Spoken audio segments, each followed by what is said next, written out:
I'm going to show you how you can add images and descriptions to your Order Online page. So let's go ahead and take a look at the Order Online page. Here's the Order Online page. As you can see, there's no images to the categories or to the items. So when you press this, it will show more items. So what we want to do is you want to add some pictures, because when you have pictures, you are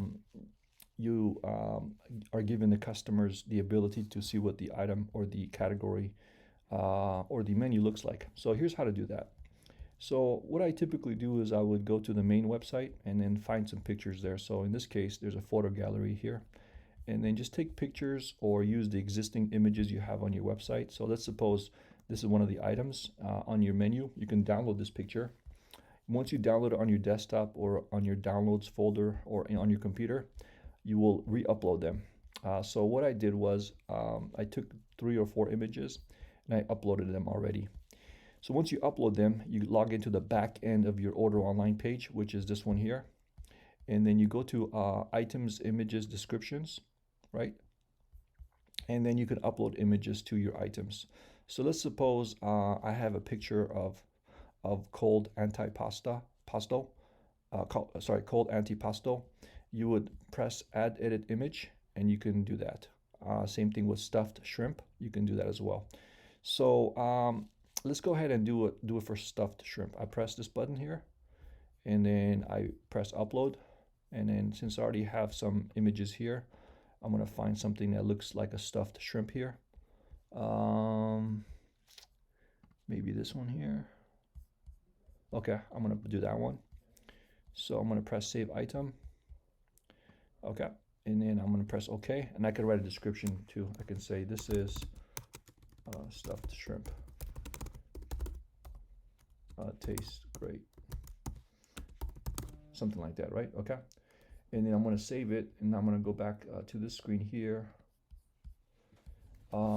And then I am going to go and find stuffed shrimp. Let's see if I can find it. Stuffed shrimp. There it is right there. See, stuffed shrimp is right here, and it's got a picture. Okay, and that's how you add a picture to an item. Now I'm going to show you how to add a picture to a category. So it's almost identical. Instead of pressing items, you press categories. So click on settings, and then you go to categories and items, and then you go to let's see here. Let me take a look at the menu here. Forgot what it looks like. Let's do it on the first one. Let's go to appetizers, lunch menu.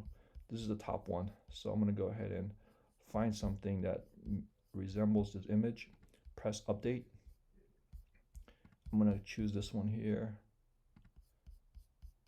Okay, and then I'm going to refresh the page. And now I should see a there you go. And then now you should see the categories picture for the appetizers here. Okay. So again, these are not the correct images. I'm just showing you an example on how to add images and descriptions to your Order Online menu. So you go down the list and do as many as you can. And if you get stuck, remember there's videos that you can watch about how to do all these other features. But start with items, images, go to categories and items. And also keep in mind you can actually add a description to the categories and items as well. And you can also reorder it too. If you press reorder, you'll get the option to reorder the categories and images. So for example, I press this button here, and then I can make this one second or third and all that. Same thing with the items in there too. So if I want to reorder the items, I can do that as well. So how do I reorder the items? So you go categories and items, you go back, and then you press this icon here, and then you can reorder it. So I can say fried calamari shows first, and then I go to appetizers. Right now, let me see which one I did. Appetizers, lunch menu. Okay, appetizers, lunch menu. Okay, so let me refresh the page. I should see a fried calamari first now. Let's take a look. Yeah, see how I reordered it? So that's how you add images, descriptions to the menu. So just take your time. You can do categories first, do all the categories first, and then come back and do the rest of the items. And again, there's additional settings here which you can learn from watching the other videos we have. Watching the video is pretty easy. Click right here, video tutorials, and you can watch that. And there's tons of features, but start with these main ones and then work your way around. All right, thank you so much.